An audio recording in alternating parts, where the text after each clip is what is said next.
Welcome to the NBA Coast to Coast podcast brought to you by thelines.com. Coming to you from the West Coast, Josh Lander, joined by Nate Weitzer. He's on the East Coast. We've got some best bets here for a 9-game slate in the NBA on Friday. Plenty to choose from here as we look at some sides and totals in this episode. Also have player props up in another episode. Make sure you do subscribe to that page because we're bringing both of those to you each and every weekday throughout the rest of this NBA season. Pretty good last night, better in the player props. Need to pick it up here in the best bets. So we'll be looking to get back over 500 in the best bets tonight. Let's jump into it with your first look here with my Knicks going against the Cavs, Nate. Yeah, I know. A lot of people are agreeing with me here. It's just too many points for the Knicks. +8. It's still an 8.5 hanging around at some places, including BetMGM. Bless them for their generous lines at times. I mean, situation be damned. Like, these Knicks they first of all, like, have to hear the chatter about how they can't beat the Cavs or the Celtics. They have the Celtics on Sunday. They have the Cavs tonight, both on the road. I would be surprised if they don't win one of those two, and at least are very, very competitive in them. And while it's a back-to-back after an overtime game, they chose to sit Hart and probably OG last night, and maybe both guys are back here. OG, I mean, Tibbs said both the team and the player opted to sit out versus Chicago. I read that as Chicago is not worth us putting OG Anunoby back out there as he tries to come back from the foot sprain, but he would be vital here to deal with Evan Mobley and this Cavs team. I think the Knicks can at least hang with the Cavs. They proved that early in the season when the Cavs were red hot, holding this Cavs offense to 33% from three, just 21 assists and a 6-point loss. Problem is they couldn't hit anything on the other end, and Cat couldn't get much going. But, I mean, at this point, they're the second best offensive rating in the league. Most of their offensive duds have come at home. They have a 120 offensive rating in their last 14 road games, and that's led to 12-2 record. And generally very bad against the spread on back-to-backs or rest disadvantage, but that's because they're favored, right? I mean, you look at the back-to-back numbers, they still outscore opponents 127-123, so that they can keep pace. They're one of the few teams you trust not to suddenly be like down 120-100 to these Cavs. Like, damn, they can't match what Cleveland's putting up there. And that's because Jalen Brunson, I think, will keep pace with them, and because he scores 31 a game on back-to-backs, and Cleveland doesn't really have a good matchup for him. Okoro's still not ready, right? So it's just going to be him trading back and forth with the Cavs guards. It's going to be potentially a fresh Josh Hart out there to give them some problems to try to win the rebounding margin and the hustle stats. And Cleveland is still on a back-to-back, and they had to come back in Brooklyn last night before flying back. They are 1-3 ATS the last 4 on back-to-back, have won these games, but have not blown teams away. So I just don't think I would not take the Cavs side of this in any way, shape, or form. So give me the extra points with the Knicks. I agree. I don't think that the Cavs should be favored like that. I mean, first of all, I do think Okoro is back, but I don't know how much time he's actually going to get at this point. You know, we've got the DeAndre Hunter minutes in there. He played 27 despite not shooting well. Like, I don't know that they're looking for. They're going to need the wing defense. I'm not going to poo-poo Okoro's defense in any way. He'll get his games with 20 minutes, 25 minutes, but I think that's his ceiling at this point. And we're going to see a lot more DeAndre Hunter, which is a lot more offense. So they have another wing shooter finally that can help out alongside in this starting lineup as well, sort of substitute for Max Strus or play alongside him at times as well when they need him, but definitely an offensive minded squad moving forward. And I think the Knicks are going to be the same, and they're just both going to be scoring on each other. Like, the Knicks aren't going to stop much of the pick and roll. The Cavs aren't going to stop much of the spread offense that the Knicks can run to get their shots up. Like you said, Jalen Brunson doing the bulk of the damage without a true, really solid defender able to take him on. So I agree with everything. This just way too high. Like, the Knicks will be better than the Cavs at some point.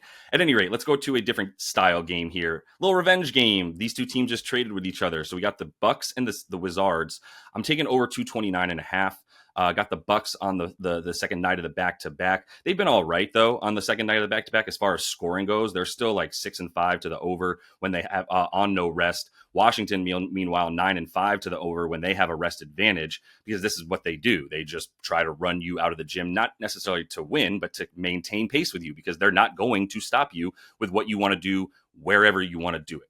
Both these teams have been playing a ton of. I mean, look, Washington on the season, fourth in pace and 30th in defensive rating. Milwaukee also ninth on the season in pace, but they've been playing even faster in their last 10 games, up to over 100 pace, 22nd in defensive rating during that time as well. And really, the way that Milwaukee wants to score on offense is shooting. It's a lot of the mid range and the above the break stuff for them. As we know, with guys like Brolo pulling centers away from the basket, but not necessarily having driving lanes. We'll see what happens with Giannis and Dame. Should be very clear. We don't know. They were on a minutes limit last night in a nice win against the Clippers. Now we'll see what their minutes limit is like. It's still a 30-minute projection for both guys. You have the offensive addition of Kuzma. So with everything out there for them at that, like, I don't think they're going to be able to stop the Wizards that well. They're going to get out into transition and just be looking to shoot above the break as well. But most importantly, they're going to be able to score and do what they want, whether it's going to the rim against the worst rim defense in the league, or more likely the mid range and the above the break stuff where they're shooting those in the top 10 in terms of the frequency with which they're shooting those shots. And if you look at how Washington is defending that, they are bottom 3 in both, limiting mid range points, limiting above the break points as well. So this is just going to be I think a lot of shooting, a lot of made shots, and then for Washington, I think they're just going to try to get out into transition as much as they can and take advantage of a pretty weak Milwaukee transition defense. I'm curious why you don't want to go Bucks -5 here. Like, why you think Washington is really going to necessarily, like, is it the reverse revenge factor that Kuzma? Yeah. I should have brought that up. For as far as Washington goes, motivation, they were very happy to watch Kuzma go. He was happy to go, and they were happy to watch him go. So I can't imagine, like, that was pretty public for guys like Jordan Poole. They were like posting about it on Twitter, just being like some form of ding dong, the witch is dead, and we can kind of do what we want now, right? Play within our system, whatever that is. And that's opened things up at least enough for them that we're not just waiting for Kuzma to shoot 20 times and miss 16 of them. So I think they'll be happy to see him go, and I think he'll still have that same chip on his shoulder that he had when he was on the team. Yeah, and I mean, he's going to be out there trying to get his stats. We have no Bobby Portis now, so and Brolo probably pretty limited on back to back. So I understand like the flip to more offense, less defense on the Bucks side.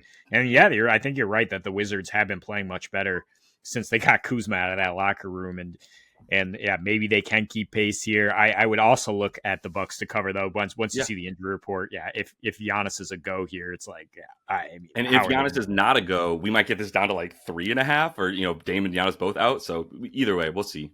Yeah, lots to watch there. Warriors at Kings here. Got a couple looks here. I mean, Warriors I like just fine at -2.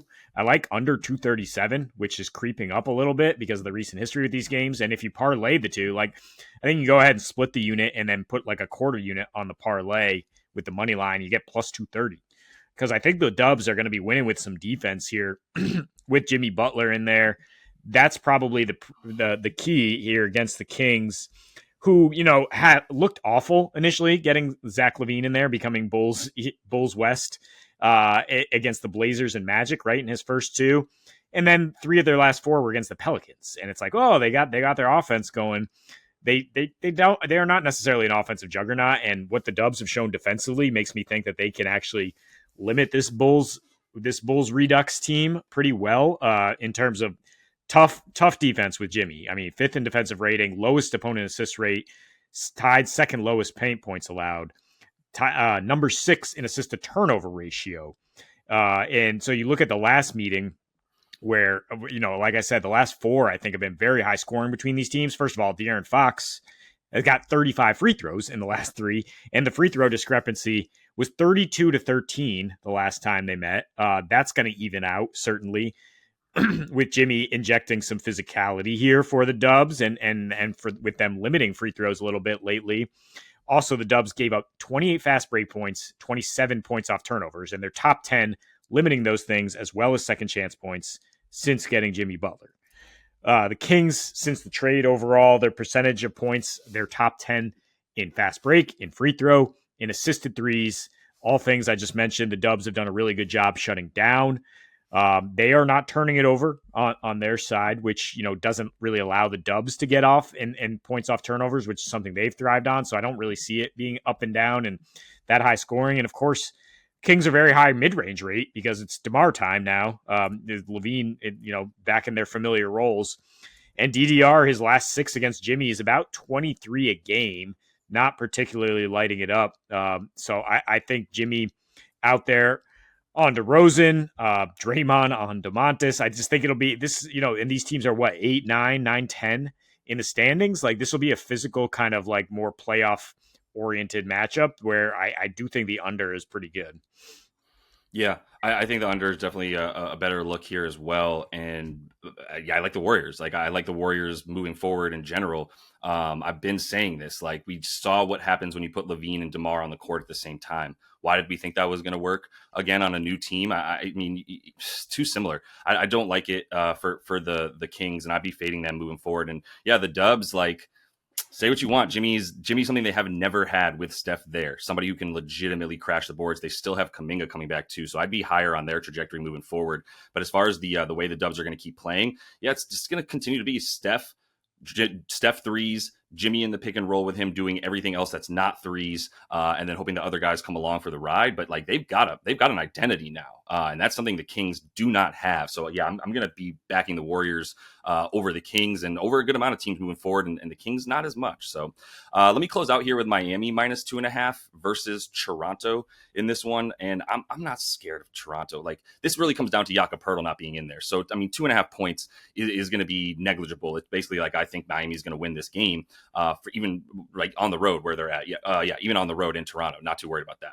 Let me just start with the fact that the Toronto Raptors don't have a center in this one. I actually like Jonathan Mogbo in some ways, but that's an undersized 5 big time. You want him playing a power position if you can. And now we're talking about without Poeltl 1-9 on the season for this team, which they're not exactly impressive with him necessarily either. What are they, 16-29 with Poeltl out there this season? But 1-9 is hard to ignore. They're down to 106 points per game when they're playing without Poeltl. They don't have anything to scare you down low, so you just press up on the shooters. Scotty Barnes, not a very good shooter, so you don't have to press up on him. Like they're pretty easy to play at this point. And for Miami, like I expect the defense to continue to surge and only get better. Right, we're going to have Davion Mitchell out there now alongside these guys, and that's one of the best lockdown point guard defenders in the league. I think he'll be just fine on IQ, who he guarded in practice forever, as we know with these teams traded recently as well. And then IQ still doesn't look like himself. I'll just start with that too, by the way. When he's out there on the floor with RJ and Scotty Barnes, he's looking at 2.5 assists per 36 minutes, only 7 potential assists in those 36 minutes as well. And he's not playing 36 minutes. He's playing like 30, right? As his ceiling, 33-ish as the ceiling. So I don't feel like they're going to have the ability to break down the Heat defense. And really the best way that I would try to beat a Heat defense is try to get into the paint and kick it out to like the corners or kick it out to your shooters. And I just don't know that we're going to get that, right? Like it's going to be RJ shooting, IQ and Scotty the ones controlling the ball. And now we're talking about is Grady Dick going to have a big game? Is Jacoby Walter going to have a big game? And at that point, I'm taking all of the Heat players over those guys, all the Jaime Jackases, and Jovic is questionable now, but all those guys that we're going to see for them. Plus, with Khalil Ware in the starting lineup now, this team has gone from allowing a ton of rebounds per game to getting better at it, at least in their last 5, getting back up into the top half of the league in rebound percentage, where they've been in the bottom 10 for most of the season. So I think that's a big focal point for Spo and company. I'm not feeling the Miami Heat for the rest of this season, but I think they have a little bit more of a potential upward trajectory than we give them credit for, and Toronto's still not trying to win games. So I like how we've gone from Josh will not touch the Heat with Jimmy Butler on them to sign off on Warriors with Butler and sign off on the Heat. Now I can trust everybody. But I think there's something to the Heat. I mean, I don't know about rest of the season, but certainly looking better than they did going into the break, where several guys were violently ill, as we highlighted. Rozier and Jaquez should be good. We know Tyler Hero's good based on his all-star performance there. And yeah, defensively, they have a lot of guys to throw at the Raptors. I mean, I think I'm going to bail off this RJ Barrett under that I was looking at, but I think Wiggs on him is a good matchup. I think, Ware plus Bam on Scotty Barnes is a good matchup. So yeah, I think they have the right levers to pull here to come out of the break with a win. Yeah, for sure. I would be looking at the under 2, but the Raptors have been trying to get out into transition a ton, and they do seem like they would rather push the pace. I think Miami will probably control the game, but if you like Miami, the under does seem better anyway. I'm not going to take the favorite with the under, but I do lean towards under 220 in this game if you're feeling, if that helps you at all. But that's all the time we have for you in Best Bets. Definitely make sure to subscribe to that page. Check out the player props we're bringing you as well. And until we see you next, happy betting.